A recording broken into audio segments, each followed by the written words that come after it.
Dan geopolitik sepertinya mencuat kembali dan kali ini menjadi fokus utama atau trigger atau pemicu lebih tepatnya bagi beberapa atau bahkan mayoritas pelaku pasar.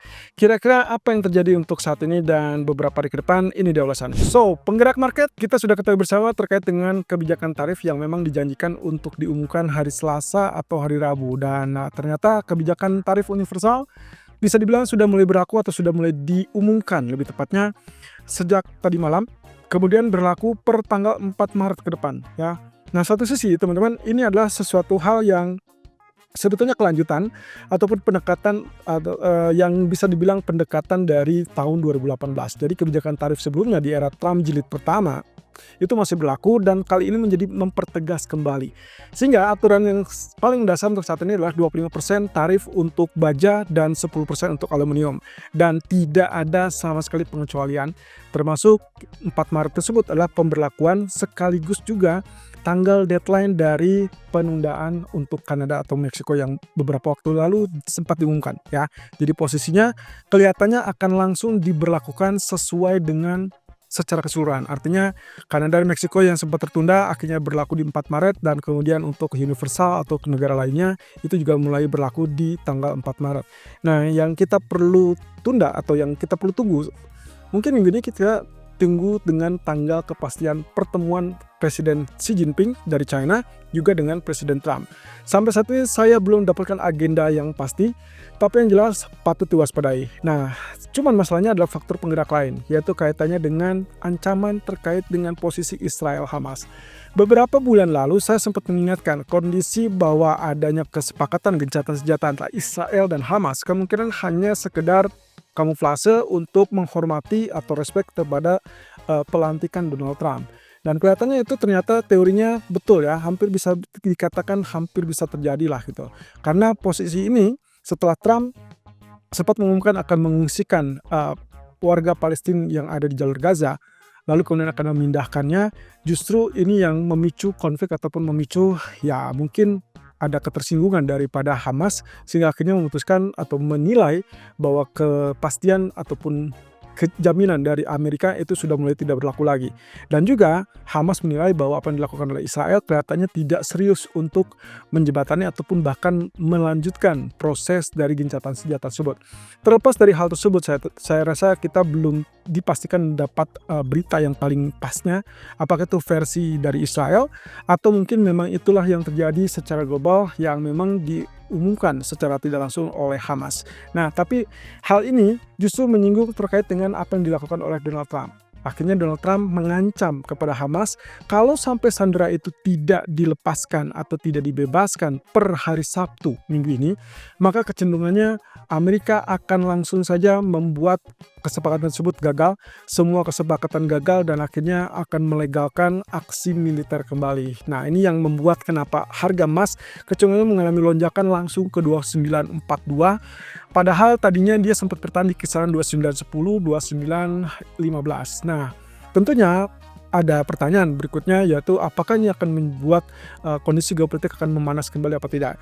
Secara tidak langsung mungkin kita tidak bisa menyebutkan bahwa ini akan terus memanas karena biasanya kalau misalkan sesuatu hal yang cepat sekali menguap maka juga dia akan kembali ke titik asalnya dengan sangat cepat. Itulah yang terjadi pada harga emas. Setelah tembus 2942 dia tergelincir ke 2905 tapi kemudian bertahan di level 2920-an. Nah, tapi pada dasarnya dengan apa yang dilakukan oleh Donald Trump, yaitu dia mengancam sampai kurang lebih tengah waktu di hari Sabtu, maka kita tidak bisa tenang begitu saja untuk posisi geopolitik. Jadi kalau misalkan lihat seperti ini, maka skema yang bisa terjadi seperti ini teman-teman. Jadi ini adalah kemungkinan apa yang bisa kita lakukan untuk menghadapi potensi geopolitik yang meningkat atau sedikit memanas. Oke, so apa yang terjadi pada jalur Gaza akan berpotensi memicu posisi ataupun ya bisa dibilang kesepakatan damai ataupun kesepakatan gencatan senjata itu akan terancam, kemudian akan sangat terbuka untuk potensi aksi militer. Aksi militer yang dimaksud bisa saja Israel lalu kemudian menggempur kembali dengan alasan bahwa dia akan membumi hanguskan Hamas. Ya apapun itu sebetulnya itu yang membuat kenapa konflik di jalur Gaza tersebut tidak berkesudahan. Kemudian dari situ nantinya akan ada potensi ketegangan tentunya, ketegangan baru yang dipicu oleh aksi serangan tersebut. Alhasil yang akan menjadikan faktor penggeraknya atau yang menjadi market yang diincar atau menjadi penggerak itu adalah emas dan juga crude oil. Pada dasarnya di sini kalau kita bicara tentang oil memang tidak sinkron dengan apa yang terjadi pada emas. Emas satu sisi bersifat sebagai safe haven saat terjadinya konflik geopolitik atau ketidakpastian geopolitik. Di sisi lain, oil akan terpicu untuk mengalami kenaikan karena ada faktor potensi gangguan pasokan. Jadi ini jelas berbeda. Makanya ada kondisi di mana satu saat oil akan bergerak berlawanan dengan harga emas. Seperti yang kemarin kita sempat soundingkan, kalau misalkan Amerika atau dalam hal ini Donald Trump mendapatkan apa yang diinginkan, yaitu harga minyak turun, kemudian inflasinya turun, dan akhirnya bisa untuk memicu penurunan suku bunga dari Bank Sentral, yang mana itu adalah positif untuk harga emas. Ya, kurang lebih seperti ini. Kalau misalkan kita lihat event geopolitik untuk minggu ini, berarti ada 3 hal yang perlu kita perhatikan, ada 3 hal yang perlu kita cermati. Yang pertama, kemungkinan terkait dengan konferensi keamanan Munich atau Munchen ya, yang kita akan lihat di tanggal 14 sampai 16 Februari. Topik utamanya atau agenda utamanya adalah AS akan mengajukan proposal perdamaian atau pembahasan perdamaian antara Rusia Ukraina, dan inilah target awal yang sempat kita bahas dalam bulan pertama kemarin. Termasuk juga bulan pertama waktu Trump sudah berbicara di Davos ya. Targetnya adalah menghentikan peperangan sehingga bisa membuat harga minyak relatif turun.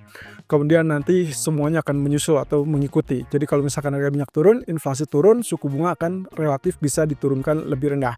Nah, kalau itu yang terjadi berarti harga minyak lah yang mengalami penurunan.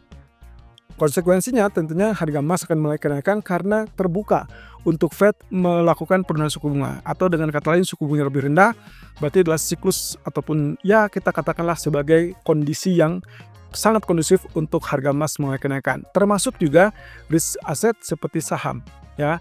Sementara yang kedua, kalau misalnya kita singgung dengan kesepakatan gencatan senjata Israel Hamas yang terancam batal secara total, maka yang kita harus perhatikan adalah deadline di hari Sabtu 15 Februari. Kalau misalkan sampai waktu setempat di pertengahan hari, artinya di siang hari waktu mereka, berarti ya mungkin saya rasa kita berarti Sabtu malam ya. Kalau misalkan sampai akhir pekan ini tidak ada komitmen ataupun kejelasan dari Hamas untuk menyerahkan atau melepaskan sandera Israel, maka hati-hati, kemungkinan potensi konflik ataupun potensi aksi militer akan meningkat, dan itu akan membahayakan pasokan minyak, sehingga akhirnya minyak akan mengalami kenaikan dan emas dituju sebagai safe haven sehingga akan terdorong kembali naik. Dan itulah sebabnya sangat mungkin kita akan melihat harga emas kembali naik di atas 2950 dan semakin dekat dengan level 3000 lebih cepat daripada yang kita perkirakan. Kemudian yang terakhir adalah tarif. Kebijakan tarif tetap akan menjadi singgungan utama ataupun proyeksi utama, karena sampai saat ini at least Trump sudah sangat-sangat intens melakukan pengumuman yang juga kategorinya adalah executive order yang diutamakan. Ya, jadi kalau kita lihat di sini tarif universal yang sempat dikhawatirkan, lalu kemudian saat ini sudah mulai muncul. Nah, oleh karenanya ini akan kita lihat apakah ada potensi aksi balasan dari tarif masing-masing negara sekutu apa tidak. Kanada dan Meksiko sudah jelas mereka akan melakukan serangan balasan atau dalam hal ini adalah tarif balasan. Cina sudah berlakukan ya. Jadi ada ketegangan di sana sehingga memunculkan atau memungkinkan untuk potensi ketidakpastian ekonomi, dan ini kaitannya dengan pertumbuhan ekonomi. Nah, mungkin juga akan menunjuk kepada tingkat inflasi ya. Nah, walaupun demikian, emas masih tetap difavoritkan sebagai safe haven mengalami kenaikan karena sebagai aset hedging inflasi, sementara saham mungkin dalam posisi ini akan relatif turun karena negatif ya. Kemudian oil juga akan bergerak turun karena gangguan stabilitas ataupun pertumbuhan ekonomi itu akan mengurangi tingkat permintaan. Jadi kuncinya di situ, teman-teman, tingkat permintaan akan berkurang kalau ekonominya relatif melambat. Nah, 3 event ini jangan sampai Anda pastikan untuk Anda cermati. Jadi jangan sampai Anda kecolongan, supaya Anda bisa tahu strategi apa yang lebih tepat saat hal tersebut muncul. Jadi topik utamanya minggu ini sebelum munculnya data inflasi besok, kelihatannya kita akan fokus dengan posisi geopolitik. Sayangnya sampai malam nanti saya tidak menemukan data ekonomi Amerika yang relatif signifikan. Jadi malam nanti mungkin akan diisi dengan pernyataan para pejabat Bank Sentral, di mana ada Gubernur BOE Andrew Bailey, kemudian ada pejabat Fed John Williams, dan juga Beth Hawke. Nah, yang saya akan perhatikan adalah apa yang akan dilakukan atau dikatakan oleh Bailey terkait dengan kebijakan bank sentral, BOE dalam ini, setelah mereka melakukan atau memutuskan memangkas 25 basis poin di pertemuan minggu lalu. Nah, sementara John Williams, saya rasa saat ini saya melihat dia sosok sebagai perwakilan dari pejabat Fed yang relatif dovish. Jadi kita akan lihat apakah dia ada perubahan sentimen atau justru tidak. Nah, Beth Hamack ini adalah salah satu member baru yang kecenderungan juga mereka atau dia punya hak untuk voting di pertemuan FOMC berikutnya. Jadi selain geopolitik dan juga pembicaraan bank sentral, saya tidak melihat data ekonomi yang penting, sehingga kalau misalnya kita perhatikan pun di economic calendar juga fix tidak ada data. Nah, tapi ini mungkin hari pertama testimoni ataupun kesaksian Powell sebelum dia berhadapan dengan Kongres besok malam. Jadi hati-hati dengan pernyataan ataupun pidato-pidato dari bank sentral yang kemungkinan akan menjadi pengubah ataupun penggerak sentimen. Harapan saya sebetulnya kalau misalnya kita perhatikan, maka topik utama dari data ekonomi tentunya semua akan menantikan inflasi besok. Tapi kalau lihat dari risk eventnya, berarti kita harus waspadai dengan posisi geopolitik tambahan seperti Israel-Hamas. Walaupun tadinya kita berharap ada Rusia-Ukraina yang mungkin akan menjadi forefront ataupun ya topik utama untuk agenda di akhir pekan. Tapi sayangnya sampai ada muncul Israel-Hamas dan akhirnya ada ancaman untuk batalnya kesepakatan gencatan senjata, maka itu semua akan menjadi fokus utama kita. So, hati-hati sampai akhir pekan dengan volatility ataupun fluktuasi yang sangat meningkat.